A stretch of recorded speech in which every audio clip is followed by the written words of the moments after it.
Hello, Admiral Seabass here, bringing you Japan Turn 4, J4. Man, I spent a lot of time thinking about this one, plotting things out, doing analysis on combat. Finally settled on an approach and a strategy. I'll be honest, what I really couldn't figure out is whether I wanted Japan to go for the win on the Pacific board or try to do enough and be enough of a threat on the Pacific board that it would cause America to spend more on the Pacific board and then let Germany and Italy go for the win on the Europe board. And I kind of settled on the latter. And so I think the moves I made now, if they pay off, are going to force America to spend more on the Japan or the Pacific board. But we'll see. One of the disadvantages of me playing every player is I know what everybody else is thinking. So here's my purchases. 3 mechs for my factory in China. And then a jet fighter, a normal fighter, and a light cruiser for Japan. And then you'll see I got a lot of attacks. In fact, I almost ran out of target markers. I have so many attacks. I've already made all my combat moves. And so couple of different objectives here. One, finish off China, which I'm going to attempt to do. 2, take 3 of the 4 money islands. That's all I could get. 3, take Hong Kong and Manila. And 4, wipe out as much of the Anzac Navy and Air Force as I can. And then 5, set up for a potential move against Calcutta on J5 and or J6. So I think I accomplished all of that, but we'll see. So I'm going to go ahead and set up the first combat on the combat board, and then I'll be back. Okay, we'll do China first. This is the battle for Szechuan, which is right there. And we've got 3 tanks, a fighter, and a upscaled tactical versus 2 infantry. So that's 4 at 3 and 1 at 4. And I did a lot of calculation analysis to try to make sure in as many of these combats as I could that I could, on average, get it in the first round. So we're looking for 2 hits here. And we got 3. So both of those guys are gone. And now they will fire back 2 at 2. Hey, Allied infantry did not hit. There's a bonus. Okay. So that is taken by Japan. And we've got a fighter and a tactical there with 3 left in the fuel tank. And we'll go ahead and put the Japanese pie on there.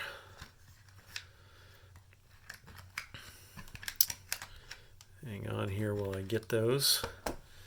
Put that there. And on the walk-in, and here we'll go ahead and do that one too. So that puts Japan up 2 more to 40. And China down 2. They're down to 1 territory, which is that one. Let me set that up and I'll be... This is the final battle of China for Szechuan. And what's interesting about this is I only get 1 ground unit in 4 planes. So any hits here by the Chinese are going to take fighters off. So Japanese are hoping that doesn't happen. So we've got 1 at 2 for the Japanese. We got 1 at 2, 2 at 3, and 2 at 4. And we're looking for 2 hits, which we got. Okay, so 1 hit on the guy and 1 hit on the fighter. So now, here's the moment of truth for Japan. 1 at 4 and 1 at 2.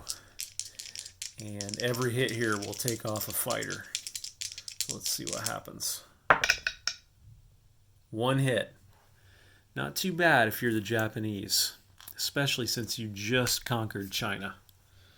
So let's put this artillery here. 1 plane left. 2 tacticals left. And China is done. So on J4, with complete and total focus on China,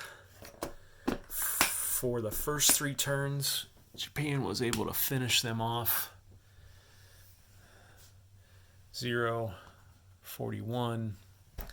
So China is all controlled now by Japan. Okay. Battle for Hong Kong there is 3 tanks and a fighter, which is 4-3. And this is the one that's the iffiest, I think, of all the attacks I've made. So we got 4-3. We're looking for 2 hits. We got 1.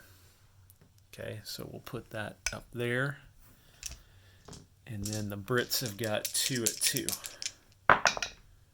They got none. Okay. So we'll take the chip off there. And then we'll do that again. Japan has 4-3. There's the hit they needed. And the Brits have 1-2 back. Okay. So that was pretty simple. That's a victory city. And take the target marker off. That's not only a victory city, but that's worth $3. So take the FEC off, put Japan on, and we're up 3. We're down 3. Okay, so Japan's almost at Germany's income level here. Let's see, what else have we got? I'll go ahead and set up Malaya. Actually, you know what? Let's go down there. I'm almost out of. I'm gonna have to order even more Japanese roundels because I am almost out of the nice, fancy, historical board gaming roundels. So let's go down here and. Let's see. That's a walk-in there. That's a walk-in there. And that's a walk-in there. And so what that means is 4, 4, and 4. So that's 12. And Japan's up 12. FEC is down 4. These two were Dutch, so they weren't owned by anybody. So Japan now goes from 44 to 56, passing the United States, at least on normal income. With bonuses, the U.S. has more. So we'll pull these target markers off. And put them back over here. And then let me set up Malaya, and I'll be back.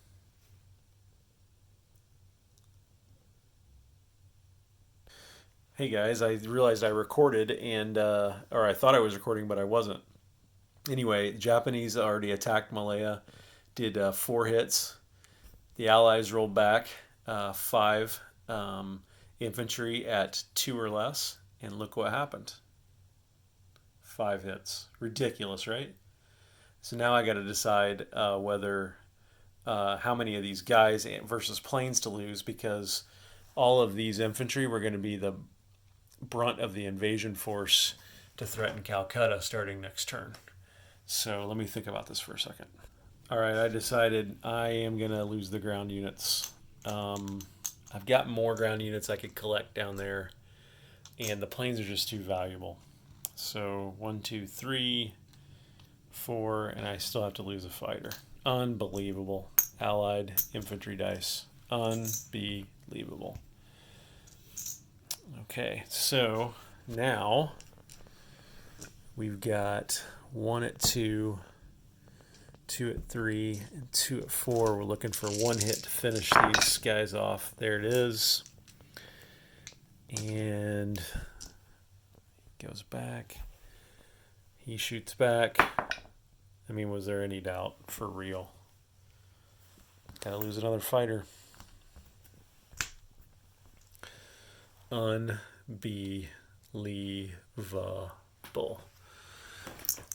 Well, we took Malaya. For what it's worth, we lost 2 fighters and 4 ground units against And every single dice the Allies rolled here hit. Every single one. So,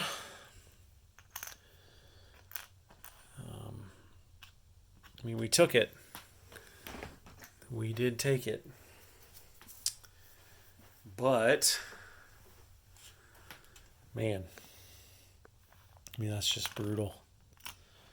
Just brutal. Okay, so we're up 3 more. 1, 2, 3. FEC's down 3. 1, 2, 3. All right, I'm going to set up. You know what we'll do? I think we can do Philippines and C-Zone 35 without setting up, probably. So let's try to do that. Japan has a destroyer, 2 fighters, and a tactical, and all those other planes are on the land. So these here, and we're looking for 2 hits.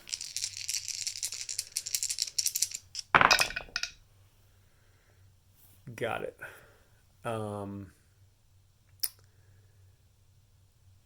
Although, hang on just a second. Yeah, I was just checking the rules there on airplanes can hit subs if a destroyer is present. So we got the 2 hits we needed. So that destroyer and sub are gone. They shoot back at 2 or less. Let's see what they do. They get 1 hit. So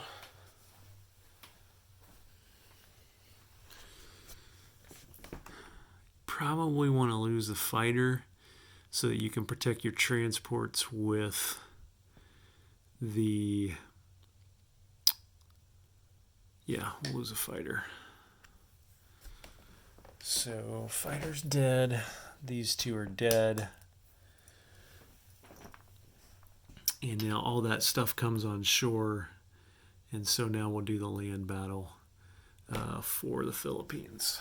So that will be 3 guys and a tank. So 3 black dice, 1 blue dice, and then 2 strategic bombers and a tactical not paired with a fighter. Oh, it is paired with a tank. So it'll get that one too. And we're looking for 3 hits, which we got. Okay. So those US units are dead. Now they shoot back with 2 greens. And yellow will be taking all these off land units. 2 hits. Okay, so all these US units are gone. Take 2 infantry off. These guys come ashore. And need to put a piece of pie there. Got to order more of those Japanese markers from HBG, the nice acrylic ones. So we put that there. We take off the target marker. And we put Japan up 2 more. They're not 61. US down to 50. Okay, I think the last battle we have here is this naval battle. Do you scramble with Anzac here? That's the Japanese force that's attacking you. I think you do on behalf of the U.S., which is still sitting with their big units there. I think you want to take out as much of that as you can. Or do you save it and bring it back down here to defend? Let me think about that. You know what? I think you scramble here. The U.S. can bring this Navy. It can go 1, 2, 3 down here to protect Queensland. So I think you take out as much of that Japanese stuff as you can. So they will scramble. So let me set this up. This will be quite a battle. Okay, so here's the battle for C-Zone 46. Note we got a battle cruiser here, which they'll roll a d12 with naval target select.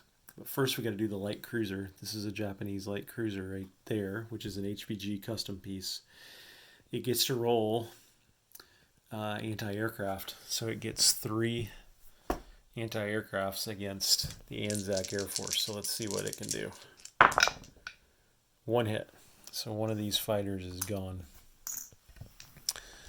Okay, now I'm going to roll the battle cruiser first because it gets naval target select and it'll be going after that cruiser. May not matter, but it hits on a 7 or less naval target select on a 1 to 3 on a D12.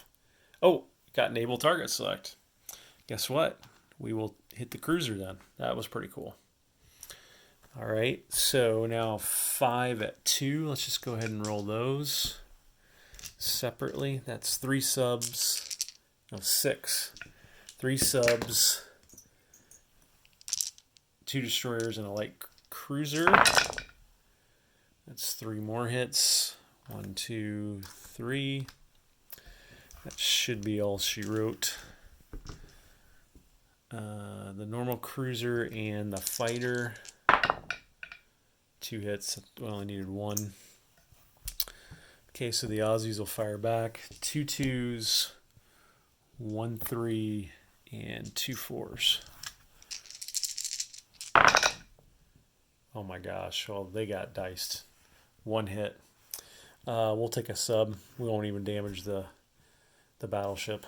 We'll just take a sub off. So that was pretty darn good for the Japanese. That probably makes up for Malaya in the wash. So these 2 planes have 4 left. So let me reset this and then I'll be back. So there's where things stand now.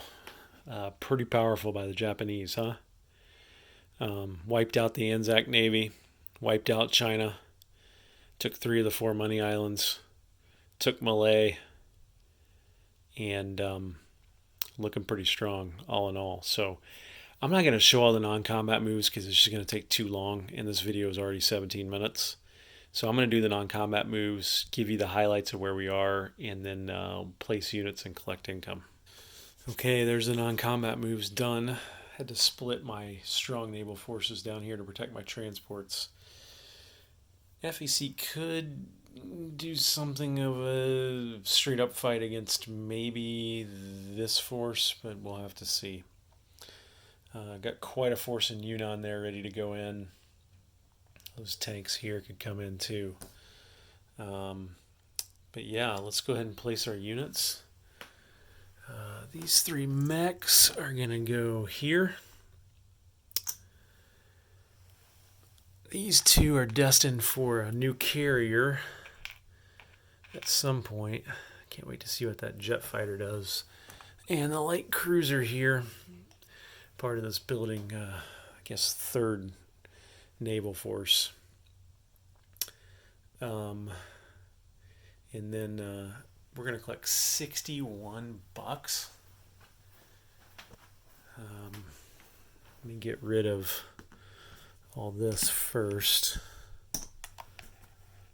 Let's check our bonuses here.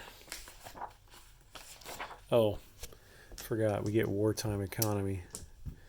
So that's a D6. So it's 61, 64 plus any bonuses.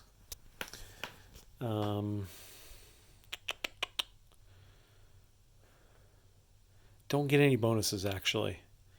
So that's just going to be a cool 64 bucks for Japan.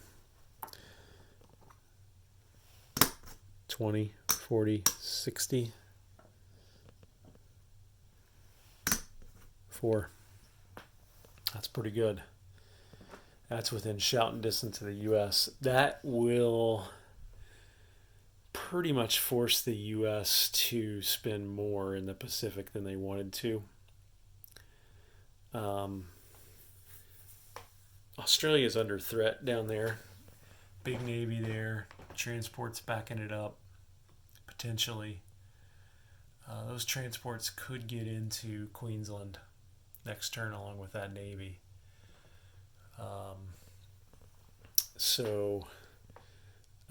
Yeah, U.S. and FEC is going to have to do something too. So U.S. probably going to have to make a play for Tokyo is probably what this is going to come down to right now. So anyway, yeah, that is Japanese turn 4, a long one, 20 minutes, probably my longest yet.